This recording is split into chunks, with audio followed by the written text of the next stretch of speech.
드린 적이 있는 것 같습니다. 아프리카에 가면 뱀잡이술이라고 하는 새가 있답니다.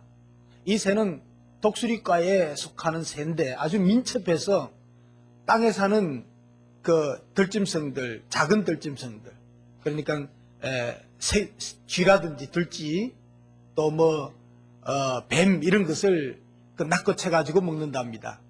이 새는 특색이 있는데요. 잡아서 하늘로 낚아채 가지고 나무 위에서나 저 둥지에 가서 먹는 게 아니고 반드시 땅에서 먹는답니다. 땅의 것을 잡아서 땅에서 이제 먹다 보니까 또 맹수들이 나타나잖아요. 맹수들이 나타나서 공격을 하면 이 독수리 수리가 그냥 놔두고 날아가면 될 텐데 날아가질 않고 그냥 발로 걸어서 뛰어간다는 거죠. 그러다가 어떻게 되겠어요? 결국 맹수에게 잡아 먹히고 만다는 거죠. 그래서 참 이상하다. 동물학자들이 이상하다고 생각해서 이 독수리 수리를 연구를 했답니다. 왜 저럴까? 왜 날아가면 되지? 왜 날아가지 않고 저렇게 뛰어가다가 걸어가다가 붙잡혀 먹힐까? 연구를 해보니까 이 독수리새가 너무 당황하면은 자기가 날개가 있다는 것을 잊어버린답니다. 그래서 날아갈 생각하지 아니고 뛰어간다는 거죠. 그러다가 결국 먹히게 돼버리는 거죠. 근데 이것을 생각하면서 오늘 우리 믿음의 사람들에게는 믿음의 날개를 달아 주었는데 이 믿음의 날개를 달고 평소 때는 잘 날아갑니다. 그런데 문제가 있거나 어려움이 닥치거나 기분이 상하거나 이렇게 되면 그 믿음의 날개를 접어버리고 걸어가고 이렇게 쉬어가다가 넘어져 버리는 경우를 볼 수가 있습니다.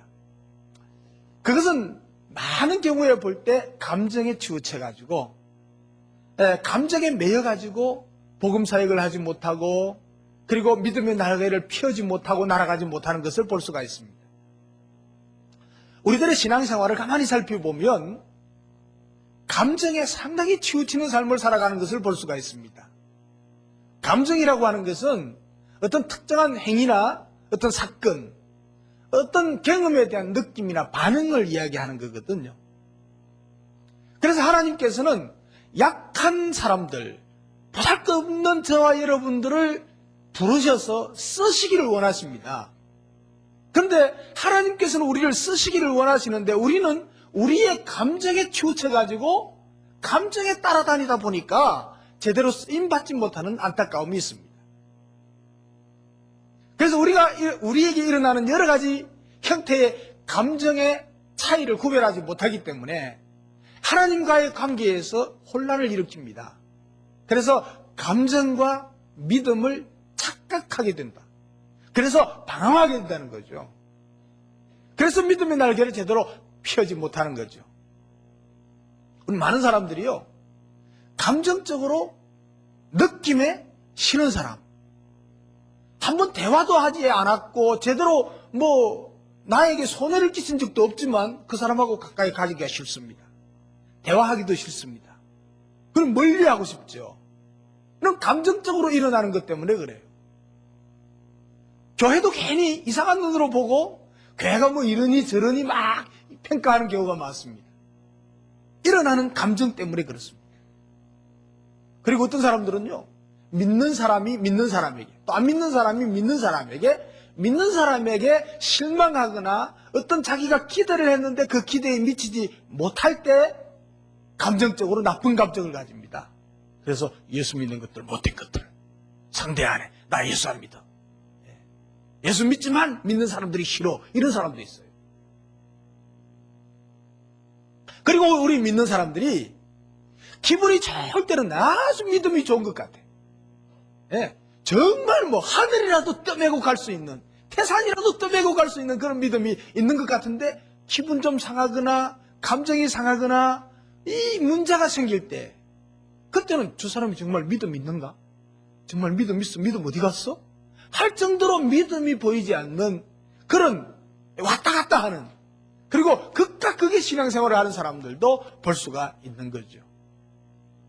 그래서 하나님은 저와 여러분들을 약하고 보잘것없지만 들어 쓰시기 위해서 부르셨는데 우리는 우리의 감정에 따라 감정에 이끌려서 감정을 따라서 살아가기 때문에 이것을 하나님 앞에 쓰임받지 못하고 우리가 맨날 넘어졌다, 일어났다가 앉았다가 뭐 걸어갔다가 뛰어가지도 못하고 날아가지도 못하고 그런 신앙생활을 하고 있는 것을 볼 수가 있습니다. 그래서 오늘 먼저 우리가 생각해야 될 것은 감정을 따라 살지 말자는 것입니다. 옆 사람 보고 우리 감정 따라 살지 맙시다.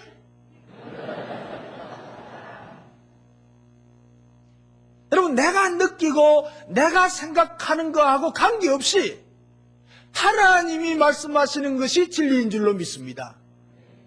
하나님의 말씀에 따라 행해야지 내 감정에 따라서 살아가면 헷갈리게 되는 거예요. 내가 좋아하는 대로가 아니고 내 감정대로가 아니고 내 기분대로가 아니고 하나님의 진리의 말씀을 따라 살아가는 것이 중요하다는 것이죠. 자기가 좋아하는 것에 매료되어 가지고 신앙생활을 하려고 합니다. 자기가 좋아하는 것, 그것만 막 쫓아가려고 해요. 이게 감정 중심의 신앙생활이에요. 그리고 여러분, 한국 교회는요, 미국 교회도 그렇겠지만 미남 목사님 교회가 부흥한대요. 그래서 제가 미남 되려고 이렇게 노력을 하고 있지 않습니까? 근데 이 그냥 감정에 끌리는 거예요. 우리 자신들이요, 참 그 모든 일을 결정하고 행할 때에 감정에 이끌려서 결정하는 경우가 너무 많은 것을 볼 수가 있습니다. 제가 어릴 때 그랬거든요. 어떤 것을 할까 말까 할 때, 침을 탁 맡아가지고, 그리고 침이 가는 쪽으로 이제 선택하는 거죠. 그런 경우 참 많지 않습니까? 이 믿음도 없고 뭐 기준이 없으니까. 어떤 할머니가 지팡이를 잡고 산길을 걸어갔어요. 쫙 걸어가다가 길이 두 갈래 길이 딱 났는 거야. 그러니까 어느 길로 가야 할지 모르겠는 거죠. 근데 할머니는 이미 생각에 이 왼쪽 길일 것 같아 이런 생각을 한 거야. 그렇지만 자신이 없는 거야. 확신이 없어요. 그래서 어느 길로 가야 될지 모르겠는 거야. 그래도 결정을 해야 되니까 할머니가 침을 안 뱉고 지팡이 짚고 가다가 지팡이를 가지고 요거 딱 놔서 넘어지는 쪽으로 간다. 그래가지고 딱 놨어요. 놨는데 이게 오른쪽으로 넘어진 거야 이게. 이거 아닌데 한 번 더 해야 되겠다. 그리고 또 딱 놨어요. 그러니까 오른쪽으로 딱 넘어갔어요. 그 정도면 오른쪽으로 가야 될 거 아닙니까? 근데 이미 할머니 마음속에 왼쪽이야. 그러니까 사무세파이다. 이래가지고 또 한 번 더 한 거야 이게. 딱 넣고 이제는 어쩔 수 없으니까 살짝 밀면서 놨어. 그리고 왼쪽으로 넘어간 거야. 그러면 그렇지, 왼쪽이지. 그리고는 왼쪽으로 갔다는 거 아닙니까? 이 많은 사람들이 이미 자기 마음의 느낌대로, 감정대로, 생각대로 결정해놓고 다른 모든 결정을 2차적으로 하는 거죠. 다시 말하면 우리가 믿음이 있고 신앙이고 하지만은 실제로는 우리 감정과 느낌에 이끌려서 결정하고 행동하는 경우가 많다는 사실입니다. 감정은 감정일 뿐입니다. 그 감정을 가지고 우리가 어떻게 행동하는가가 굉장히 중요한 것입니다. 그래서 우리가 부정적인 감정을 느낄 때도 우리 자신에게 한 번 더 물어봐야 돼요. 무엇이 진리입니까? 무엇이 하나님의 뜻입니까? 하는 것을 물어보는 게 중요해요. 우리가 느끼는 것에 상관없이 하나님께서 무엇을 말씀하고 있고 하나님께서 무엇을 더 기뻐하실 수 있을 것인가에 초점을 맞춰서 결정하는 것이 신앙적인 결정이라는 거죠. 그게 하나님께 쓰임받는 사람이 가져야 될 결정하는 순간적인 아주 결정이라는 거죠. 여러분, 감정이나 느낌은 수시로 변합니다. 근데 진리는 변하지 않잖아요. 성경에 보면 내가 생각하거나 느끼는 것에 상관없이 하나님께서 말씀하시는 것이 진리라는 것입니다. 주의 말씀의 강령은 진리이다. 그 의로운 규례는 영원하다. 이렇게 말씀하고 있잖아요. 말씀이 진리라요. 우리는 성령 안에서 하나님의 진리의 말씀 안에서 살도록 선택을 받았습니다. 그런데 우리 중에 대다수 모든 사람들이 그렇게 사는 것에 어려움을 느낍니다. 우리의 생각이나 감정 혹은 우리의 가진 지식 이것 때문에 사탄에게 기만당하고 살아가고 있어요. 여러분, 십자가에서 예수님께서 죽으심과 부활도 우리가 느끼는 감정이나 생각에 상관없이 우리의 죄를 대속하신 것이고 부활하셔서 우리의 구원을 완전히 이루신 것입니다. 사탄은 감정이나 느낌의 변화가 없다는 것을, 변화가 많다는 것을 알고 체험한 지식과 다르게 의심케 만듭니다. 그러니까 우리의 생각이나 감정이 사탄에게 기만당하고 있다는 건데요. 감정은 우리를 속일 수가 있어요. 또 우리가 알고 있는 지식, 지성도 우리를 속일 수가 있어요. 우리가 전적으로 확신하는 것이 절대적으로는 틀릴 수가 있습니다. 다시 말하면 진화론을 우리가 공부했죠. 믿지 않는 사람, 창조론을 믿는 사람들, 안 믿는 사람들은 거의 창조론을 안 믿습니다. 진화론을 그대로 믿습니다. 지성인들도 다 믿습니다. 선생님들도 그렇게 확신하고 가르칩니다. 근데 여러분, 진화론이 사실입니까? 아니라는, 너무너무 억울하는 거죠. 과학적으로도 안 맞고 이론적으로도 안 맞는 거예요. 근데 그걸 믿고 있는 거예요. 믿음을 가지고 옳다고 생각하지만 결국은 옳지 않을 수가 있다는 거예요. 여러분, 우리의 생각이나 우리의 경험이나 우리가 아는 지식을 가지고 확신하고 있는 것도 하나님의 말씀에 비추어 보면 잘못된 것일 때가 많다는 것이죠. 그것이 사실이고 진짜인 것처럼 포장되어서 우리에게 나타난다는 거죠. 여러분, 사실과 신앙과 감정, 이것은요, 우리 안에서 함께 하나가 되어서 일하고 있어요. 이것을 어떤 사람이 잘 표현했어요. 사실과 신앙과 감정이 사람이라고 생각하고 세 사람이 함께 걷고 있었대요. 사실이 제일 앞장서고, 그리고 신앙이 그 두 번째 서고, 믿음이 세 번째 섰어요. 아주 좁은 길, 험한 길을 걸어가는데, 이게 외길을 가는데 말이죠. 맨 뒤에 가던 감정이 그만 균형을 잃고 균형 감각을 잃어버리고 넘어져 버렸어. 그리고 그 낭떠러지에 떨어져 버렸어. 높지는 않지만 떨어져서 막 허우적거리고 축 늘어져 있는 거예요. 그 다음에 친구를 잃어버린 슬픔으로 인해 가지고 이 신앙이 미끄러져 가지고 같이 떨어졌어요. 감정이 흔들려가 떨어지니까 신앙도 또 떨어지는 거예요. 그런데 사실은 말이죠, 꿋꿋하게 서 있는 거예요. 사실만 남았어. 사실은 꿋꿋하게 서가지고 흔들리지 않았습니다. 그리고 단단히 서가지고 이제 신앙을 끌어올렸어요. 야, 너까지 흔들리면 되냐? 올라오냐? 내가 손 잡아줄게. 그리고 신앙을 끌어올렸어요. 신앙을 끌어올리고 보니까 이 신앙과 사실이 힘을 합해가지고 또 뭡니까? 감정을 갖다가 끌어올려가지고 살려냈어. 그래가지고 이제 셋이 하나가 됐대요. 그러니까 우리 감정은 자꾸 흔들리고 넘어지고 균형 감각도 잃고 쓰러져요. 감정에 따라가면 흔들리게 되는 거예요. 그래서 우리가 여행을 제대로 하지, 신앙생활을 제대로 할 수 있으면 사실에 근거한 하나님은 살아있어요. 우리의 구원은 십자가에서 이루어졌어요. 이 하나님과 예수 그리스도는 사실이에요, 사실. 그를 믿는 신앙, 그리고 그에 함께 따라가는 이 감정, 이것이 어우러져서 하나가 되어서 제대로 가야 된다는 말이죠.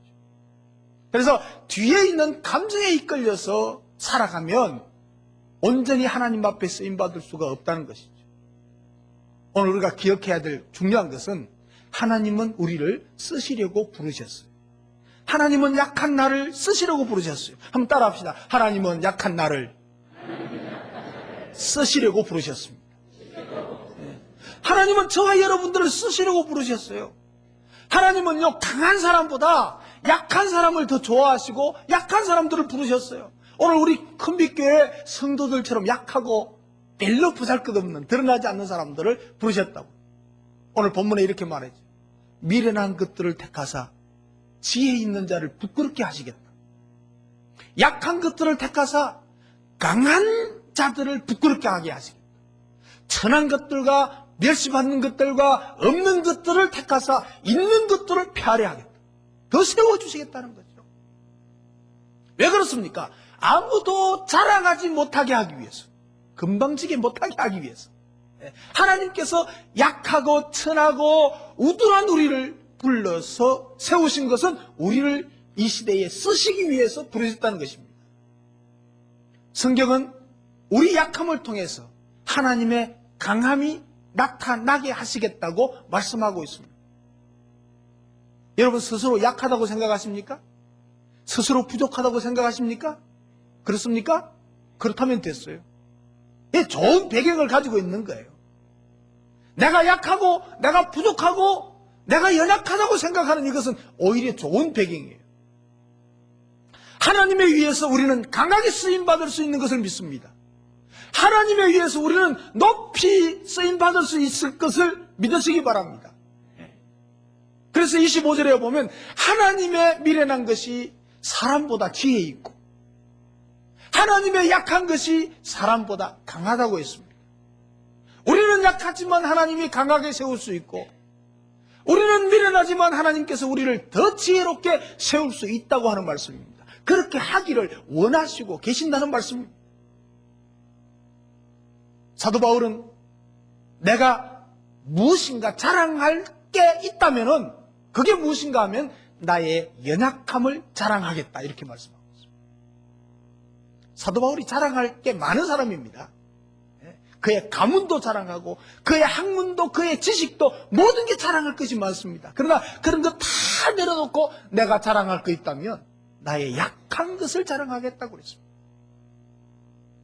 여러분 하나님 앞에 우리는 약한 그 자체로 충분합니다. 하나님 앞에 내가 강하게 해달라고 해볼 필요가 없습니다. 충분하게 강하신 그분이 내 안에 사시면 되는 것입니다. 우리가 직면하는 모든 일들, 우리 안에 있는 하나님의 능력으로 잘 처리할 수가 있는 것입니다.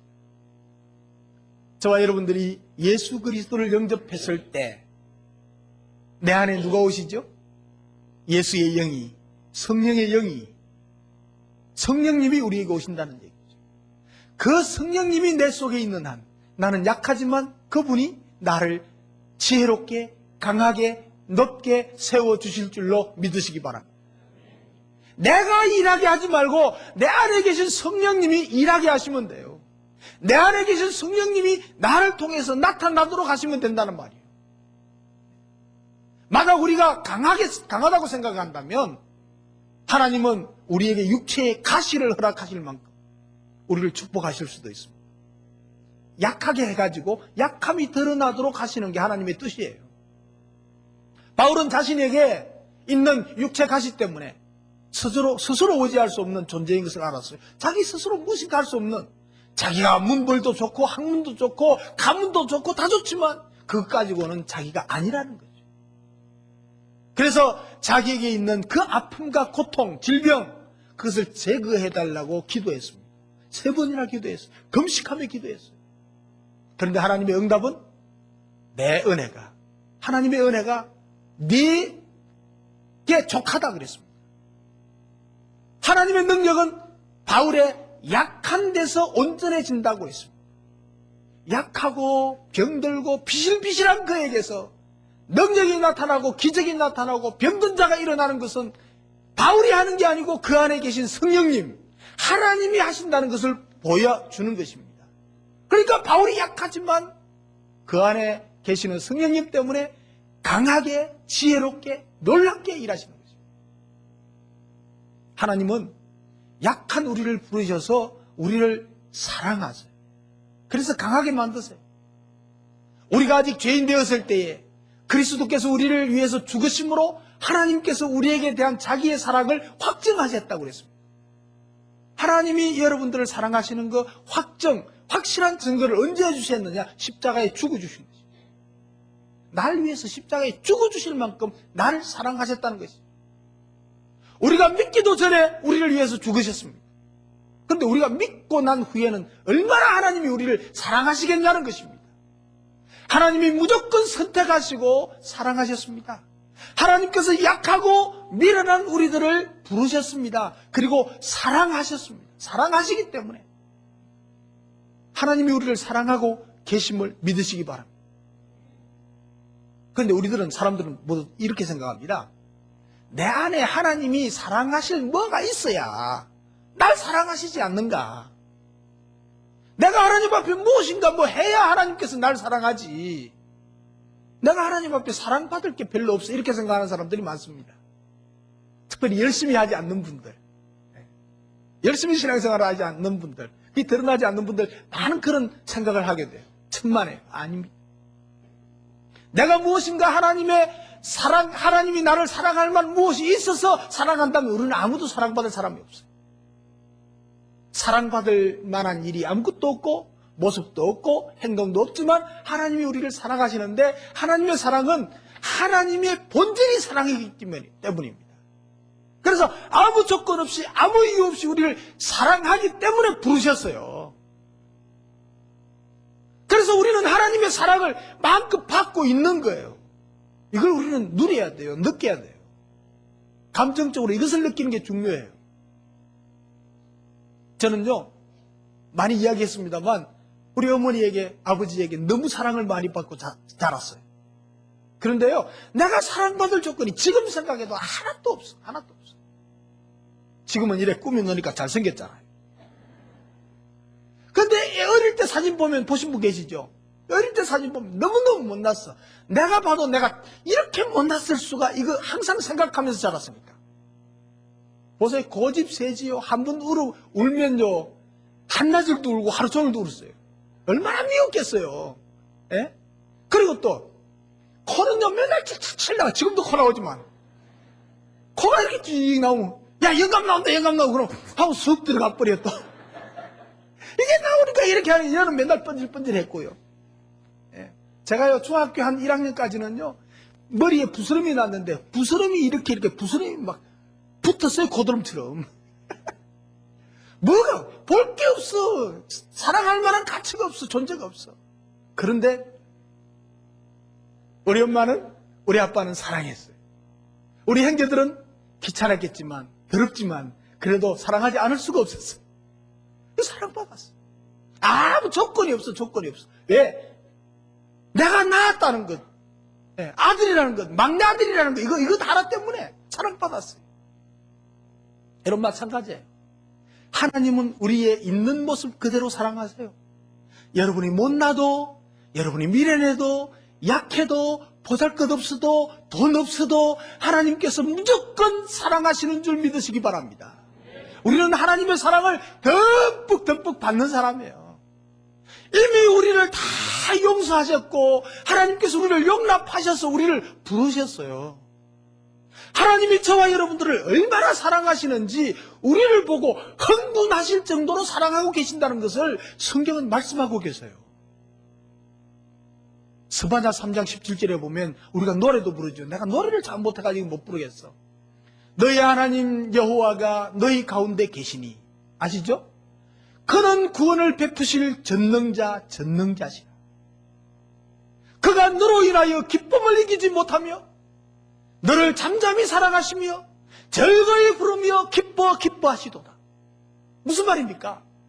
우리에 대한 사랑의 열정 때문에 잠잠히 잊지 못하고 약간 정신이 좀 나간 분처럼 우리를 막 사랑하셔서 어찌할 줄 모르고 사랑하신다는 표현이 그 말씀이에요. 예?